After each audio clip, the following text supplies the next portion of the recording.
আমি শম্পা চৌধুরী। আজকে আপনাদেরকে করে দেখাবো ছানার পায়েস। যদি আপনাদের ভালো লাগে তাহলে অবশ্যই লাইক করবেন, শেয়ার করবেন, সাবস্ক্রাইব করবেন। চলুন দেখি কি কি লাগছে। তৈরি করার জন্য লাগছে প্রথমে ছানা, কিছু চিনি, কাজু, কিশমিশ, কাজু পাউডার, মিছরি, বড় এলাচের দানা গুঁড়ো করে নিয়েছি, সামান্য ময়দা, আমুল দুধ আর দুধ জ্বালিয়ে আমি ঘন করে নিয়েছি, আর ঘি লাগছে সামান্য। চলুন দেখে নিই কীভাবে আমরা এই জিনিসগুলো দিয়ে ছানার পায়েসটা করছি। আসুন দেখে নেওয়া যাক। সবার প্রথমে আমরা ছানাটা নিয়ে নিচ্ছি, একটু মাখিয়ে নেব।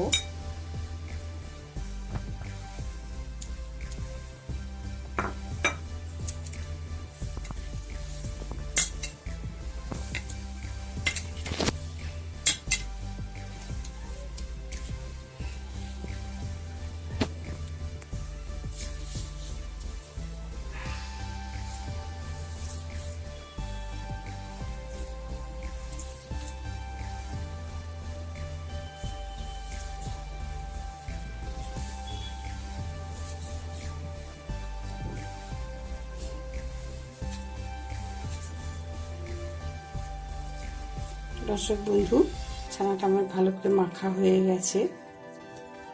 এবার আমি সামান্য, খুব অল্প, সামান্য বাইন্ডিংয়ের জন্য একটু ময়দা দেবো, 1 চামচেরও কম। আর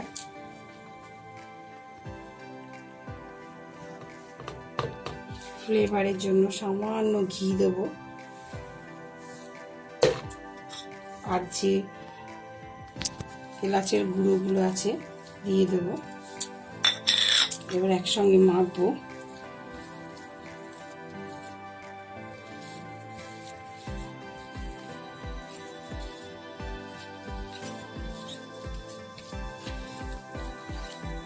ক্রিমের মতন অনেকটা হয়ে গেছে। এমনিতেই ছানাটা ফুল ক্রিম ছিল, দুধের ছানা।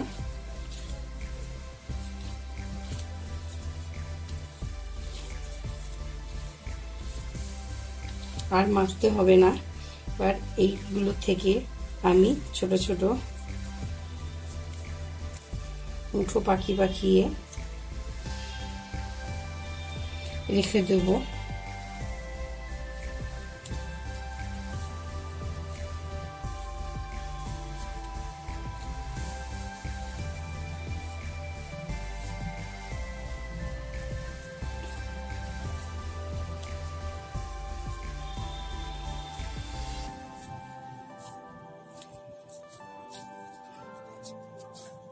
তার মানে এটা পুরোটা হয়ে গেছে। এবার আমি যদি জলে দেই রসগোল্লার মতন করার জন্য কিছুটা সময়, তাহলে এটা ফাটবে না। সেটাই দেখার জন্য আমি দেখলাম মুঠো করে।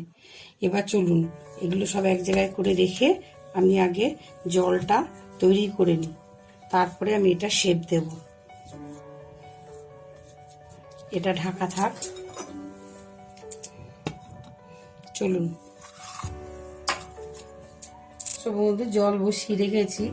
জলের মধ্যে 4 কাপ জল আছে, তার মধ্যে ½ কাপ চিনি দিয়েছি। পাতলা একটা শিরা বানাবো।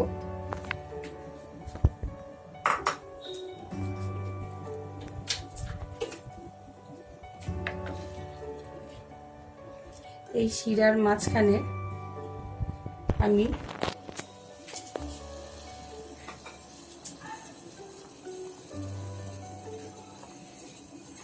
মাখানো ছানাগুলো আস্তে আস্তে দিতে থাকবো, একটা মোটামুটি একটা কোনো রকম শেপে। চলুন দেখে নিই কিভাবে শেপগুলো তৈরি করছি।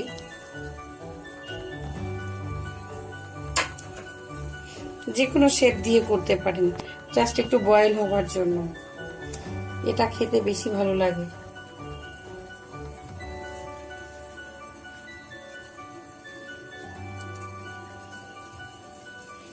খুব ভালো শেপ দেওয়ার প্রয়োজন নেই।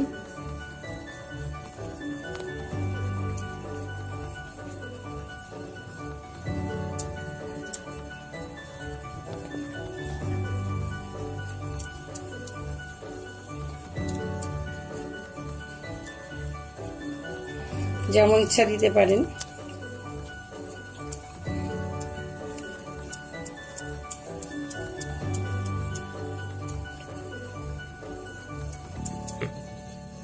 দর্শক বন্ধু, আমি মোটামুটি এরকমভাবে একটু পাকিয়ে নিয়েছি। এবার এগুলো ছেড়ে দেবো এখানে।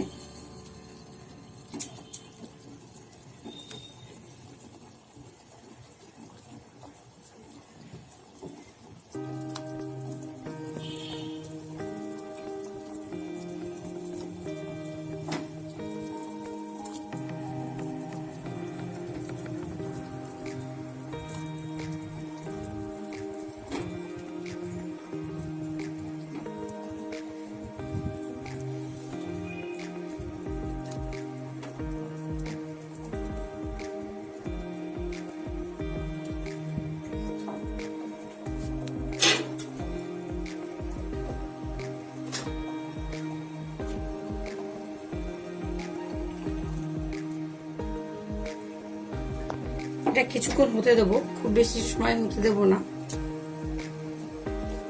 তারপরে 10 মিনিট হতে দেবো। তারপরে আমি দুধে ফুটতে দেবো।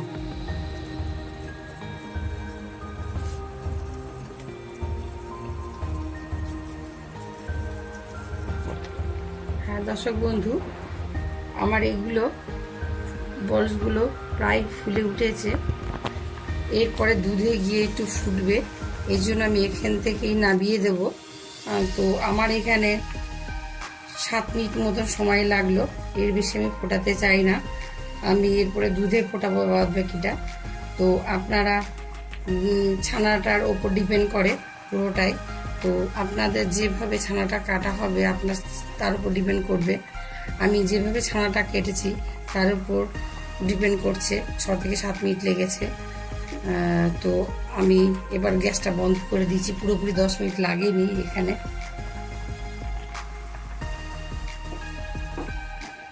দেখুন একটা বল কত বড় বড় হয়ে গেছে। এবার বাদ বাকিটা খুব নরম তুলতুলে আছে। এখন আমি বাদ বাকিটা দুধে করব। চলুন দেখি দুধটা বসাই। আমি আবার একটু ঘি ব্যবহার করছি। যে কাজুগুলো উপরে দেবো সেগুলো একটু সামান্য হালকা ভেজে নিচ্ছি।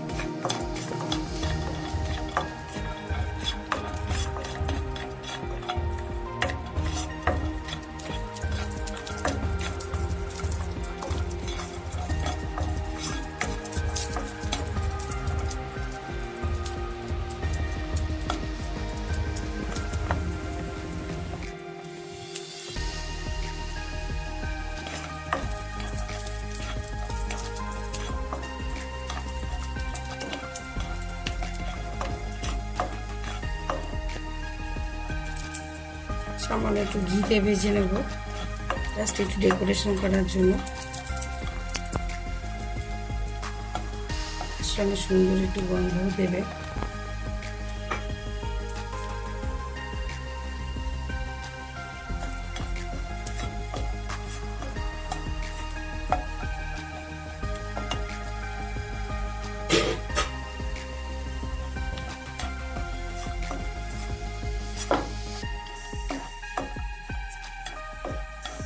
সামান্য বাদামি রং হয়ে আসছে, ব্যাস আমি তুলে নেব, আর করব না।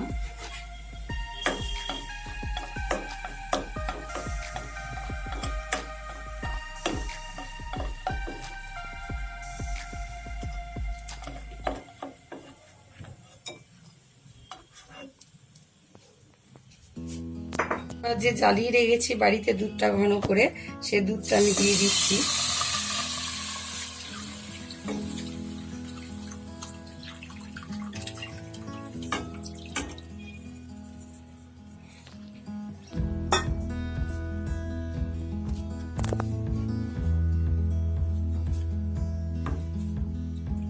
অনেক পরিমাণে মালাই জমেছে। আমি আগে থেকে জ্বালিয়ে রেখেছি।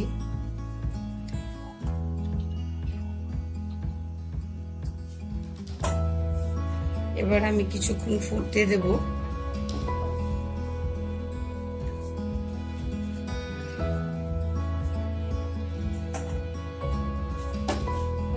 এবার আমি যে দুধের বাটিটা ছিল ওই দুধের বাটিতে যে 1 কাপ পরিমাণ গুঁড়ো দুধ ছিল সেই গুঁড়ো দুধটাকে গুলিয়ে নিচ্ছি।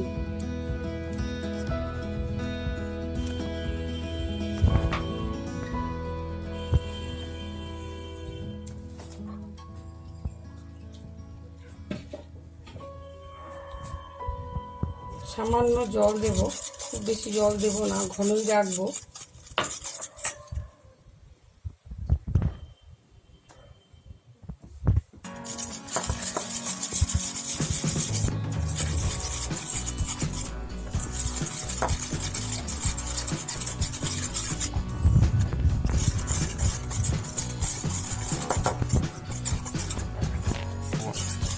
দর্শক বন্ধু, আমার সেই 1 কাপ গুঁড়ো দুধটা ভালো করে গোলানো হয়ে গেছে, পুরো একদম কনডেন্স মিল্কের মতন হয়েছে। এবার আমি কাজু পাউডারটা এর সঙ্গে মিশিয়ে নেব।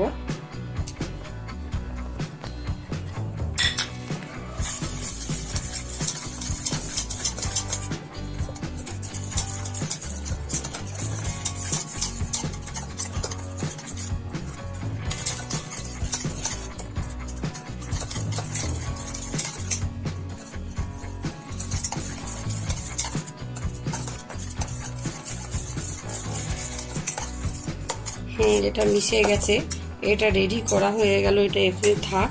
চলুন আমরা আগে কড়াইতে দুধটা দেখে নিই কি পজিশনে আছে।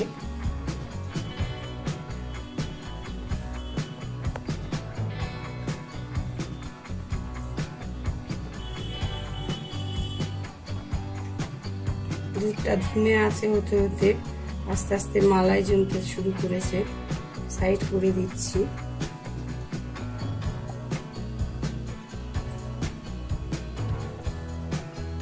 এবার আমি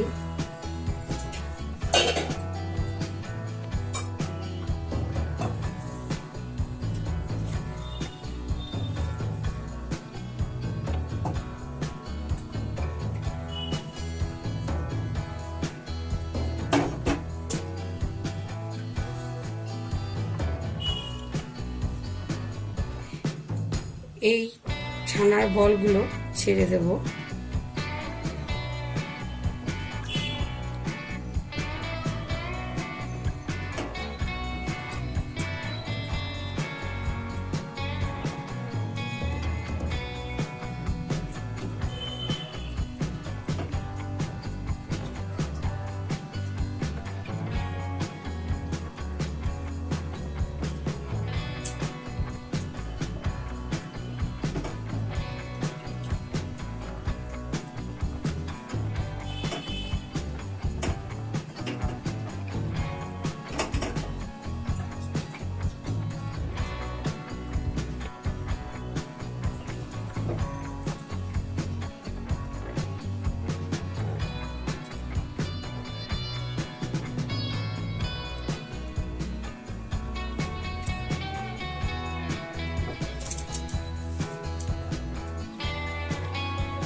একটা ছানার বল দর্শক বন্ধু ভেঙে দেব,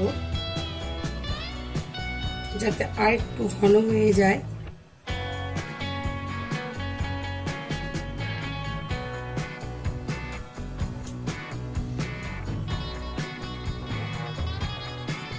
এবার আমি যে মিছরিগুলো ছিল মিছরিগুলো দিয়ে দেব।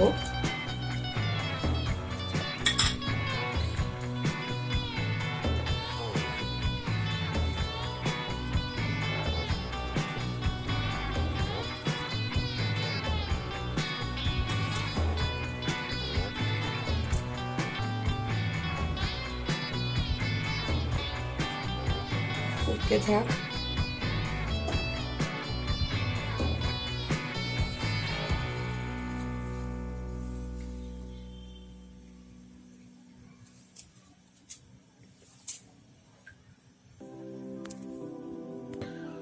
হ্যাঁ দর্শক বন্ধু, এই যে গোল গোল রসগোল্লার মতন যেগুলো করেছিলাম সেগুলো আমি আস্তে আস্তে করে একটু একটু চাপ দিয়ে হালকা করে ভেঙে দেব,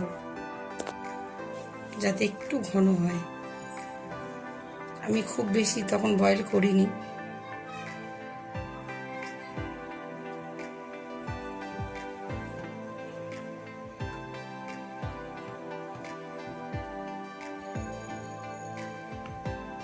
আপনারাও ভেঙে দেবেন। শুধু ছানাটা যদি দিয়ে দেন ডাইরেক্ট, তাহলে সেটা পুরো গোলে ক্ষীরের মতন হয়ে যাবে, কিন্তু এটা থাকলে একটু আলাদা রকম খেতে হবে। প্রায় এরকম এরকম হবে। এবার আমি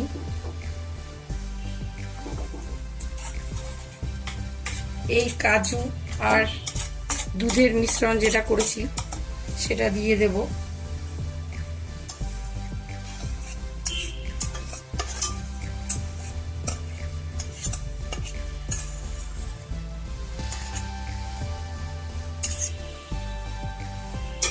খুব ভালো করে এবার মেশাতে হবে। যেহেতু কাজু পেস্ট গুঁড়ো আছে,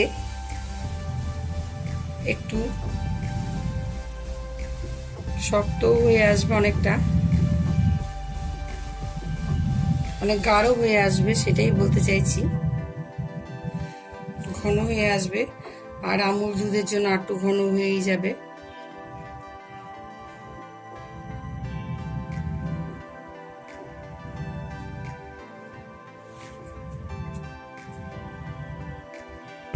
দর্শক বন্ধু, আমার এটা তৈরি হয়ে গেছে। আমি একদম স্লো করে দিয়েছি ফ্লেম। এবার আমি সামান্য ঘি দেব। নামাবার সময় হয়ে গেছে, সামান্য ফ্লেভারের জন্য ঘি দেব।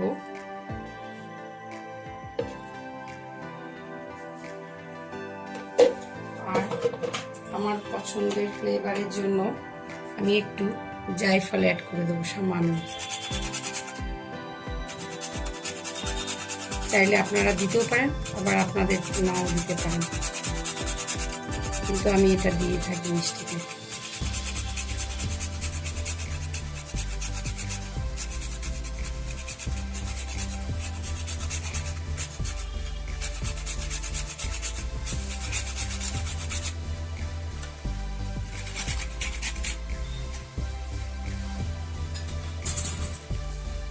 এবার আমি এটাকে পুরোটাই মিশিয়ে দেবো।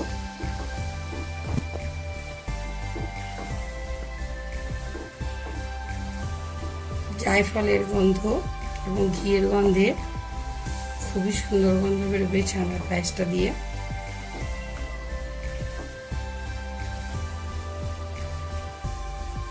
এবার সার্ভ করার পালা। আমি এবার সার্ভ করে দিচ্ছি। বন্ধু, আমার ছানার পায়েস রেডি হয়ে গেছে। আবার আপনাদের সঙ্গে দেখা হবে নতুন রেসিপি নিয়ে। নমস্কার, আপনারা সবাই ভালো থাকবেন।